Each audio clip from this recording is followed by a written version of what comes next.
Hi, I'm Rebecca, and this is Gloria with Inland Empire Couples Counseling. And we are talking today about myths about online therapy.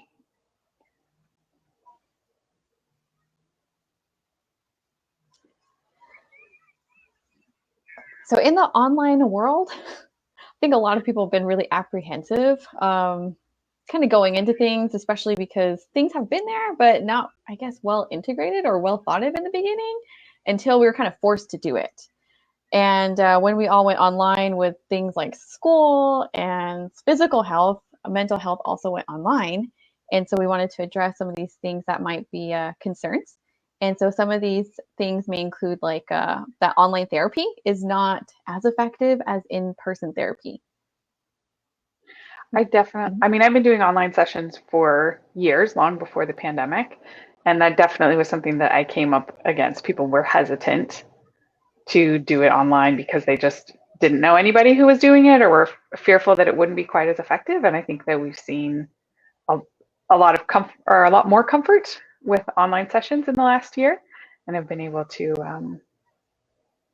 know that it works just as well. Yeah, there's continuous research that's ongoing right now that's kind of showing like it's bridging the gap. Like there's not really any big differences in terms of effectiveness between in person versus online therapy. Okay, and then what's our myth number two? Online therapy is not confidential. Oh my gosh. Of course How it is. wrong is that? We are licensed professionals, and that is part of our legal and ethical obligation is to ensure that our sessions are confidential, and that includes our online therapy sessions as well. Yes, I think that's a big one that the same ethical legal obligations that would have to be done as a therapist, right, and client in person will be very similar to the same as it would be online. And I think some folks are like, what if I get hacked? Or what if my therapist isn't too tech savvy and they get hacked because of this on everyone's online now? Well, there are platforms that we use, obviously, Rebecca, that you put in place for Inland Empire Couple Counseling that help protect confidential information even more so. So these are services that are available to professionals that can help encrypt things. So it makes it that much harder so it's not breached.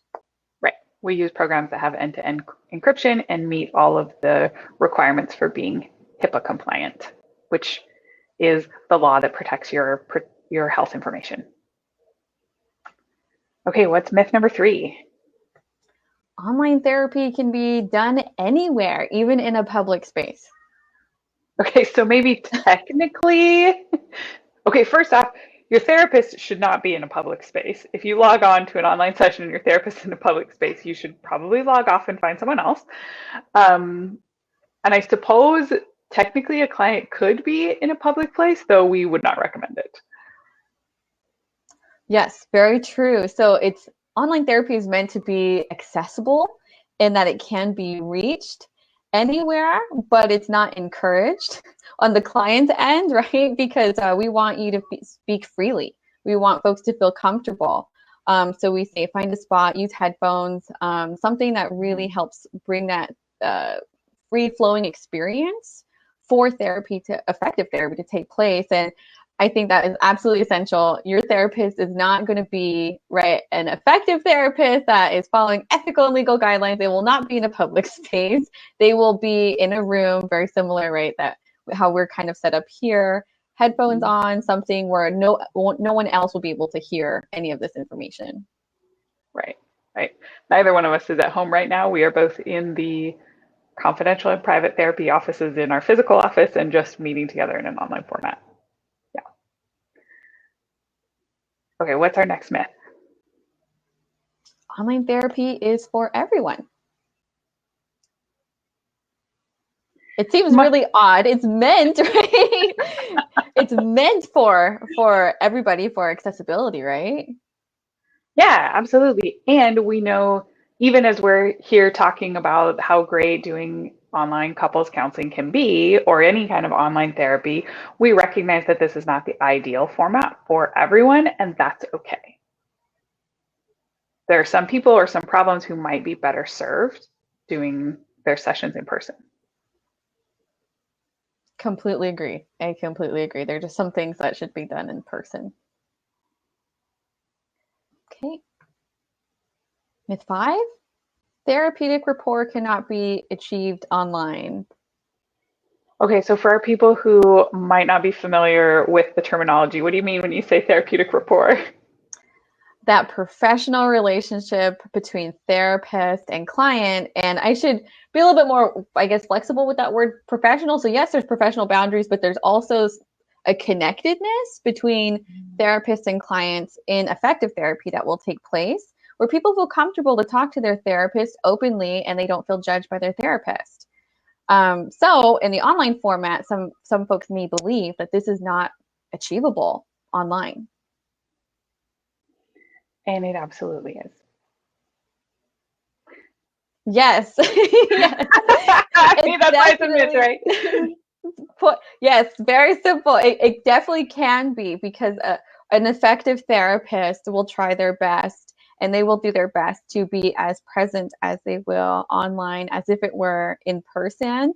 And they'll hang on to the things that are effective for therapy and conducting therapy, very similarly as if it were in person as well. Right. And that's also why in our office we do our best to make sure that we can be fully present for the session. Our therapists aren't, checking their phones or doing other things on their computer while they're in session with you. Our therapists aren't going to be pausing you so that they can, talk to their kids or tend to their dog or something like that. We make sure that we have our full attention dedicated to you, to be just, right here with you on the camera so that we can give you the same amount of attention and attunement that we would in an online session, just like we would if you were sitting across the therapy room with us in person. Yes, and just like as if it were in person too, sometimes therapists and clients, or other therapists and their folks, they just don't click, and that's okay too, because that can happen in any format. And that doesn't mean that folks have to stay with that therapist if you're not clicking and you don't find like that relatability. You're always welcome to change therapists as well, whether it be online or in person. Right, right. And we really believe in that, and have in the past made switches to other therapists within our office if we have one of those things where it's like, you know what, this just isn't a great fit. They're a nice person, maybe they seem like they know what they're doing, but we're just not clicking. Cool, switch them to someone else, and the work really takes off. So we'll support that. All right, what's the next myth? Anyone can just pop up on my screen and be a quote unquote therapist. No. Yeah, definitely not. So Inland Empire Couple Counseling, we have folks that are actually registered with the Board of Behavioral Sciences. Obviously, Rebecca, that you have chose your employees for a reason, and screened everybody to be professionals, the best at their best capacity for Inland Empire Couple Counseling. So you will be getting a therapist. You will not be getting Joe Schmo from down the street that pops in. Right. Who might have great ideas, but our people are educated, trained, licensed or registered and under supervision. We, follow all of the guidelines of our professional associations and the state of California. So you're getting a real therapist. And we have one more. Okay. Or do we have two more? Okay. There's only one. But we'll see. Myth 7, because my therapist is online, that means I don't need to schedule an appointment, right? No, that's not how we work here. Because of what I was saying before, right? Where we're dedicating our time and our attention fully to you, we're not going to be the kind of therapist that you can just text whenever or happen to catch us on the phone or something. Like, we make time in our schedules to prepare for and dedicate that time to you so we can give you our full attention and the benefit of our expertise. Yes. Ditto. Greatly said. And we'll find out if we have an 8. Yeah, we do have this last one. Online therapy is cheaper. Not with us. Commonly, right? Commonly, online therapy reflects in-person costs. So, I mean, even right beyond Inland Empire Couple Counseling, we can't really speak to other establishments, but out there it is very similar pricing as if it were in person. And this is again going back to what Rebecca was saying, which was the time and attention is not going to waver just because it's online. It will be authentic, great attention that is going to be spent with online clients as if you were in person, because you all need the time, you all need the attention. You're coming here for a reason, and we want to respect that. Right. Our training is not different because we're doing online sessions. We don't spend less time with you or give you less thought or a lesser quality of care when you're online versus in person. And so, yeah, it's the same investment in yourself and in your relationship. You just may have the benefit doing it online that there's some added convenience and greater accessibility. But it definitely is not cheaper in terms of being less valuable or that you're getting somehow an inferior experience because you're doing your sessions online. Okay, was that the last one? That is the last one. Okay, awesome. Thank you so much for spending a little bit of time with us to debunk some myths about online therapy. If you are interested in watching more of these videos or scheduling a consultation to meet with one of our therapists, you can do that over on our website at iecouplescounseling.com. Thank you.